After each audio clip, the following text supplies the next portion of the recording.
Very good morning, students. Today we'll be dealing with the liabilities of the Mortgagee under Transfer of Property Act. If we take into consideration the liabilities, student, I have divided these liabilities under three heads. First head, provision, has been provided under Section 67A. The another head is Section 76 and the third head is Section 77.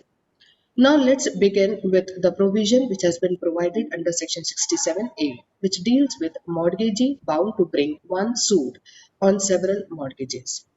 According to this particular provision, if the mortgagee holds two or more mortgages of the same property or of different properties from the same mortgager, अगर mortgagee के पास में दो या दो से ज्यादा mortgages है either same property को लेके या फिर other properties को लेके of the same mortgager यानी property belong to the same mortgager, then in that case he must enforce all or more in the absence of the contract to the contrary.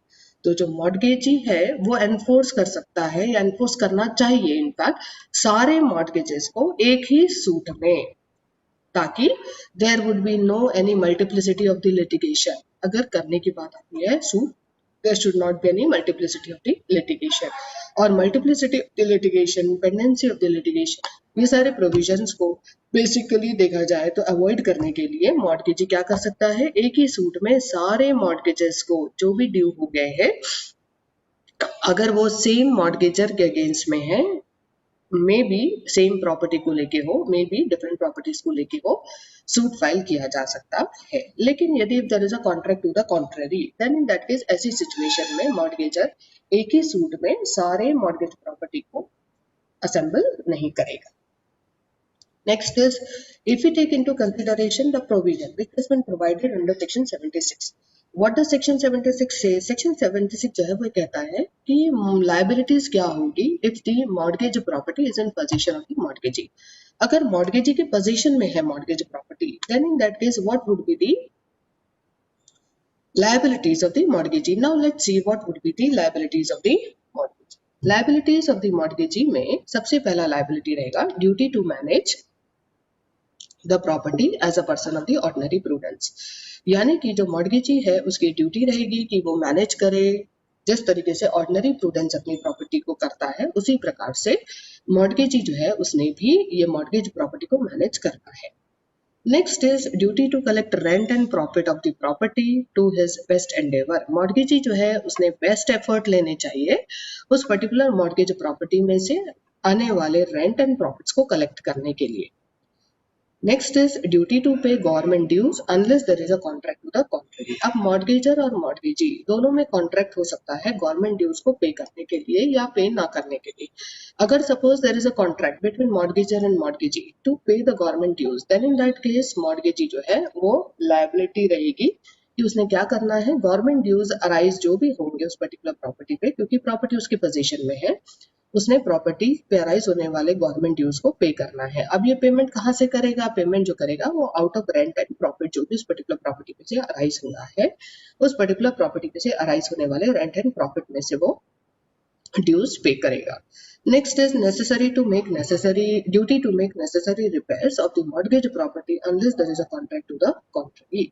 अब mortgagee की ये responsibility भी होती है कि उसने necessary repairs करते रहने हैं of the mortgage property.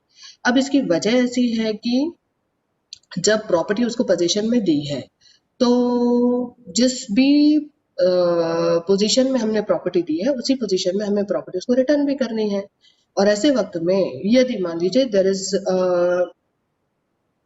No contract between mortgagor and mortgagee, तो mortgagee would be under liability कि समय समय पर उस प्रॉपर्टी को होने वाले नेसेसरी रिपेयर्स जो है वो मॉर्गेजी करेगा एंड अकॉर्डिंगली प्रॉपर्टी को हैंड ओवर करते वक्त में प्रॉपर्टी जिस स्टेटस में थी, जिस पोजीशन में थी, उसी पोजीशन में प्रॉपर्टी को वापस भी करेगा। But if there is a contract contrary to between the mortgagor and the mortgagee, then in that case mortgagee जो है उसकी लायबिलिटी नहीं रहेगी कि वो नेसेसरी रिपेयर्स करे। Next is duty not to commit any act which may destroy or injure the property permanently. Mortgagee जो है, क्योंकि उसने ऑर्डिनरी प्रूडेंस का आदमी जिस तरीके से अपनी प्रॉपर्टी को मैनेज करता है वैसा ही काम उसने इस मॉर्गेज प्रॉपर्टी के साथ करना है। इसीलिए उसने हमेशा ये ध्यान रखना है कि उसने कोई भी ऐसा एक्ट नहीं करना है जो कि प्रॉपर्टी को डिस्ट्रॉय कर दे या प्रॉपर्टी को परमानेंटली इंजोर कर दे। नेक्स्ट, अगर मान लीजिए इंश्योरेंस उस पर्टिकुलर प्रॉपर्टी को लेके there is an agreement between the mortgagor and the mortgagee, और एक तरीके से देखा जाए तो मॉर्गेजी जो है उसकी ड्यूटी होती है कि उसने इंश्योरेंस मनी रीइंस्टेट कर प्रॉपर्टी को रीइंस्टेट करने में लगाना है या फिर रिडक्शन करने में लगाना है of the mortgage money if you receive such money in respect of the mortgage property. अब प्रॉपर्टी क्योंकि मॉर्गेजी की पोजीशन में है, तो एहतियात के तौर पे मॉर्गेजी ने सपोज अगर प्रॉपर्टी को इंश्योर्ड किया है और अगर कल प्रॉपर्टी को कोई नुकसान हो जाता है तो जो भी इंश्योरेंस अमाउंट उस पर्टिकुलर मॉर्गेजी को मिलेगा आउट ऑफ दैट इंश्योरेंस, उसने वो पर्टिकुलर मॉर्गेज प्रॉपर्टी को रीइंस्टेट करने में अमाउंट लगाना है। साथ ही साथ अगर मान लीजिए कि प्रॉपर्टी को कोई नुकसान नहीं होता है बट जो भी बेसिकली रेंट या प्रॉपर्टी उस पर्टिकुलर प्रॉपर्टी पे आ रहा है उसने उस मॉर्गेज मनी को रिड्यूस डाउन करने के लिए देखा जाए तो वो अमाउंट अप्लाई करना चाहिए।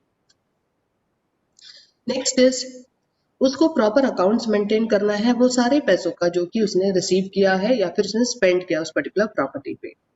ठीक है, टाइम टू टाइम उसने सारा जो भी पैसा रिसीव किया रेंट या प्रॉफिट के फॉर्म में या स्पेंड किया है नेसेसरी रिपेयर्स के फॉर्म में, वो सारी चीजों का उसने अकाउंट्स मेंटेन करना है। साथ ही साथ duty to apply rent and profit in discharge of interest after making certain deductions. अब मॉर्गेजी जो है उसकी ड्यूटी है कि उसने अप्लाई करना है rent and profit in discharge of interest, जो भी इस पर्टिकुलर प्रॉपर्टी पे प्रिंसिपल सम के ऊपर इंटरेस्ट अराइज हो रहा है उस इंटरेस्ट को डिस्चार्ज करने के लिए देखा जाए तो ये जो मॉर्गेजी है उसने रेंट एंड प्रॉफिट्स जो उस पर्टिकुलर प्रॉपर्टी पे से अराइज हो रहा है उसका इस्तेमाल करना चाहिए। और ये करते वक्त में सर्टन डिडक्शंस वो कर लेगा, सर्टन डिडक्शन जैसे गवर्नमेंट रेवेन्यू पे कर देगा, अननेसेसरी रिपेयर्स पे कर देगा, और उसके बाद में जो रेंट एंड प्रॉफिट का अमाउंट बचता है उसका इस्तेमाल वो इंटरेस्ट को डिस्चार्ज करने के लिए लगाएगा।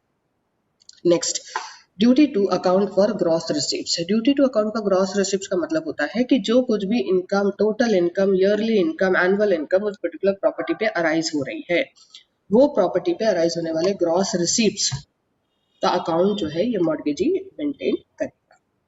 Now students come to the third head which speaks about section 77, the receipts in lieu of interest.